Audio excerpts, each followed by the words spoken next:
شروع اللہ کا نام لے کر جو بڑا مہربان نہایت رحم والا ہے۔ طاسیم میم، یہ کتاب روشن کی آیتیں ہیں۔ اے پیغمبر، شاید تم اس رنج سے کہ یہ لوگ ایمان نہیں لاتے اپنے آپ کو ہلاکت میں ڈال دو گے۔ اگر ہم چاہیں تو ان پر آسمان سے کوئی نشانی اتار دیں، پھر ان کی گردنیں اس کے آگے جھک جائیں، اور ان کے پاس رحمان کی طرف سے کوئی نئی نصیحت نہیں آتی مگر یہ اس سے منہ پھیر لیتے ہیں۔ سو یہ تو جھٹلا چکے، اب ان کو اس چیز کی حقیقت معلوم ہو جائے گی جس کی ہنسی اڑاتے تھے۔ کیا انہوں نے زمین کی طرف نہیں دیکھا کہ ہم نے اس میں ہر قسم کی کتنی نفیس چیزیں اگائی ہیں؟ کچھ شک نہیں کہ اس میں نشانی ہے، مگر یہ اکثر ایمان لانے والے نہیں۔ اور تمہارا پروردگار غالب ہے، مہربان ہے۔ اور جب تمہارے پروردگار نے موسیٰ کو پکارا کہ ظالم لوگوں کے پاس جاؤ، یعنی قوم فرعون کے پاس، کیا وہ ڈرتے نہیں؟ انہوں نے کہا کہ میرے پروردگار، میں ڈرتا ہوں کہ وہ مجھے جھوٹا سمجھیں، اور میرا دل تنگ ہوتا ہے اور میری زبان رکتی ہے۔ تو ہارون کو حکم بھیج کہ میرے ساتھ چلیں۔ اور ان لوگوں کا مجھ پر ایک گناہ یعنی فرعونی کے خون کا دعویٰ بھی ہے، سو مجھے یہ بھی ڈر ہے کہ مجھ کو مار ہی ڈالیں۔ فرمایا ہرگز نہیں، بس تم دونوں ہماری نشانیاں لے کر جاؤ، ہم تمہارے ساتھ سننے والے ہیں۔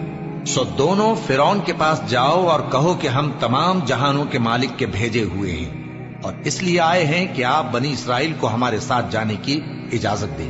فرعون نے موسیٰ سے کہا، کیا ہم نے تم کو جبکہ تم بچے تھے پرورش نہیں کیا تھا، اور تم نے برسوں ہمارے ہاں عمر بسر نہیں کی؟